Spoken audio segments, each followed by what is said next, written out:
এজন্য ওয়াহশী রাদিয়াল্লাহু তাআলা আনহু আমির হামজা রাদিয়াল্লাহু তাআলা আনহুকে শহীদ করলেন। আল্লাহ রাসূল সাল্লাল্লাহু আলাইহি ওয়াসাল্লাম মক্কা বিজয়ের দিন যেই লোকগুলোর ব্যাপারে ঘোষণা দিলেন যেখানেই পাবে সেখানেই হত্যা করবে, এদের মধ্যে যেই তালিকাভুক্ত একজন আসামি ছিল তার মধ্যে একজন ছিল হযরতে ওয়াহশী। এবার ওয়াহশী যেখানেই যাই সেইখানেই শুধু কালিমার ধ্বনি শুনে লা ইলাহা ইল্লাল্লাহু মুহাম্মাদুর রাসূলুল্লাহ, যেইখানেই পালাতে যায় ওইখানেই কালিমার ধ্বনি। শেষে ওয়াহশী বুঝলো আজকে যদি আমি ধরা খাই, যেহেতু মুহাম্মদ আমাকে ফেরারি আসামি বানিয়ে দিয়েছে, যার হাতে পড়ব সেই আমাকে দুনিয়া থেকে বিদায় করে দিবে। ওয়াহশী মনে মনে টার্গেট করলো, যেহেতু আমি অপরাধ করেছি, ওয়াদা করলাম একজন অপরাধী হিসাবে আমি দুনিয়া ছাড়ব না, বরং একজন নেককার হয়ে আমি দুনিয়া ছাড়ব। এবার বিভিন্ন জনের সাথে পরামর্শ করে কিভাবে মুহাম্মদের সঙ্গে দেখা করা যায়। শেষে বুদ্ধিক্রমে মুখটা ঢেকে নিকাব করে এরপর সে গেল। আল্লাহ রাসূল সাল্লাল্লাহু আলাইহি ওয়াসাল্লাম দূর থেকে নজর দিয়ে বুঝলেন এটা আর কেউ নয়, আমার চাচা হামজার হত্যাকারী ওয়াহশী। আল্লাহ রাসূল সাল্লাল্লাহু আলাইহি ওয়াসাল্লাম বললেন ওয়াহশী? তিনি বললেন হ্যাঁ আমি ওয়াহশী। জিজ্ঞেস করলেন কেন আমার সামনে এসেছো? বললেন আমি কোনো স্বার্থের জন্য আসি নাই, আপনার যা সিদ্ধান্ত যা মনে চায় তাই আপনি করেন, কিন্তু আমার একটা আবদার, আমারে কালিমা পড়িয়ে মুসলমান বানিয়ে দেন, আমি কাফের অবস্থায় মৃত্যুবরণ করতে চাই না। এবার আল্লাহ রাসূল সাল্লাল্লাহু আলাইহি ওয়াসাল্লাম বললেন যে আমার সাথে বড় আশহাদু আল্লা ইলাহা ইল্লাল্লাহ ওয়া আশহাদু আন্না মুহাম্মাদার রাসূলুল্লাহ। ওয়াহশী সঙ্গে সঙ্গে এই কালিমা পড়ে ফেললো। আল্লাহ রাসূল সাল্লাল্লাহু আলাইহি ওয়াসাল্লাম বললেন ও ওয়াহশী, কালিমা পড়ে মুসলমান হয়েছ ঠিক আছে, কিন্তু তোমাকে আমি একটা অর্ডার দিচ্ছি, যতদিন আমি থাকবো আমার সামনে তুমি কোনোদিন বসবে না, আমার সামনে পড়বে না।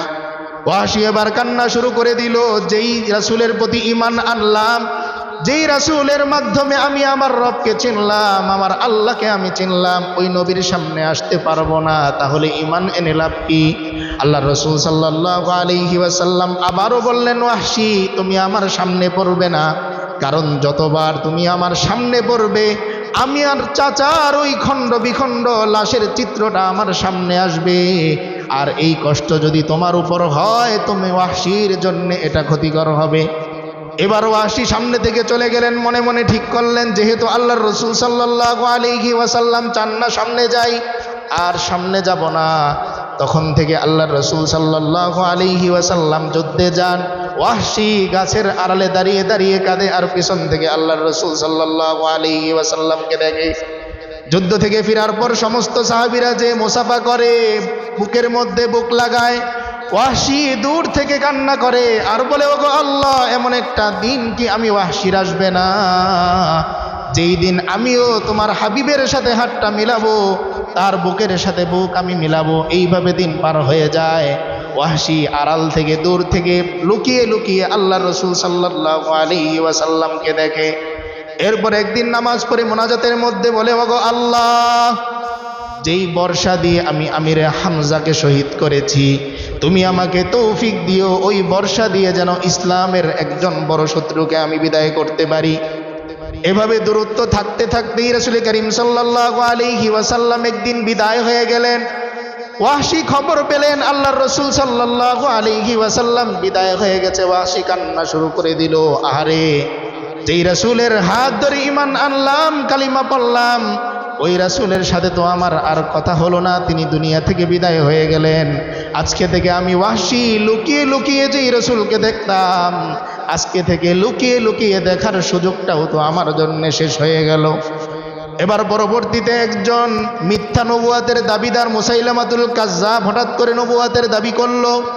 ওয়াহশী মনে মনে রাত্রে ঠিক করে আর আল্লাহর কাছে ফরিয়াদ করে, ওগো আল্লাহ, তোমার হাবিবের চাচাকে যেই বর্ষা দিয়ে আমি আঘাত করে খণ্ড বিখণ্ড করেছি, ওই বর্ষা দিয়ে মুসাইলামাতুল কাজ্জাব যে আমার নবীর সম্মানহানি করেছে, যেন আমি তাকে হত্যা করতে পারি।